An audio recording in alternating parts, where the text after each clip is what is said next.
The library smelled of dust and old paper, the kind of scent that clung to forgotten things. Sunlight streamed through the high windows, painting the rows of shelves in gold, but the warmth didn't reach me. I sat at a wooden table, fingers trembling, as I unfolded the brittle newspaper the librarian had given me.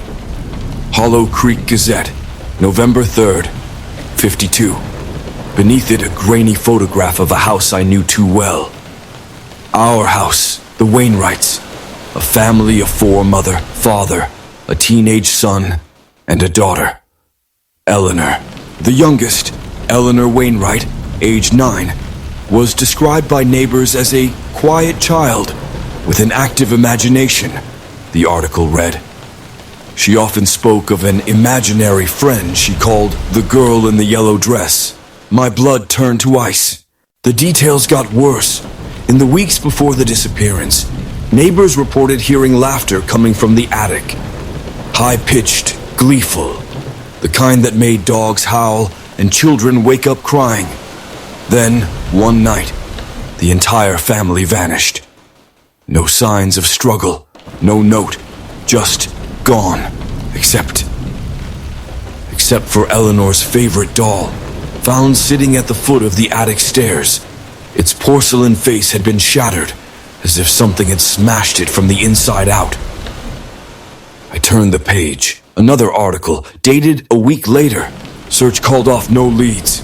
And then, scribbled in the margin in faded pencil, a single sentence that made my stomach drop. They never checked the mirror.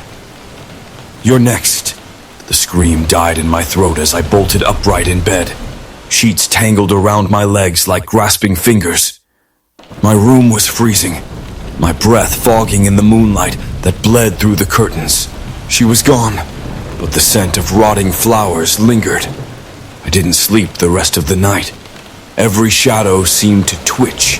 Every rustle of wind outside the window sounded like the hem of a yellow dress brushing against the floor. When dawn finally came, I crept to Jake's room, dreading what I might find. His bed was empty. The attic door was ajar. I took the stairs 2 at a time, heart hammering, and froze in the doorway. Jake's toys, his action figures, his stuffed bear, the little wooden train set Grandpa had carved for him, were arranged in a perfect circle in the center of the attic floor. At the center of the circle sat the shattered doll from the newspaper photo, its cracked porcelain face turned upward, and in its lap, a drawing. Jake's crayon sketch showed our house, the attic window dark except for 2 stick-figure girls holding hands. One was labeled me, the other in a scrawled child's handwriting. Eleanor, she needs a new friend. The bell above the antique shop door jingled like bones knocking together.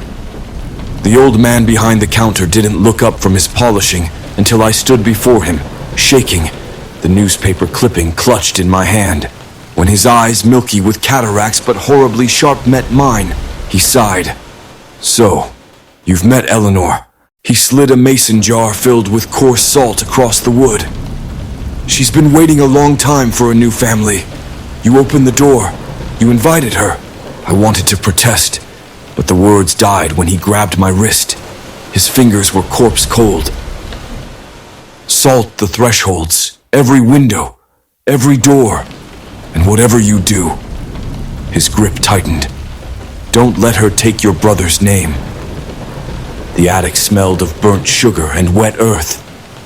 Eleanor stood in the center of Jake's toy circle, her yellow dress glowing faintly in the dark. Behind her, the shattered doll twitched, its head lolling toward me. You don't belong here, I choked out, salt grains biting into my sweaty palm. Eleanor's smile split her face like a rotten fruit. But Jake said I could stay. She lunged. We moved out a week later. The new owners, a young couple with a baby girl, called the house a fixer-upper. I never told them about the salt I buried beneath the attic's threshold, or about the laughter I still hear when I called Jake's name too loudly at night. You'll come back,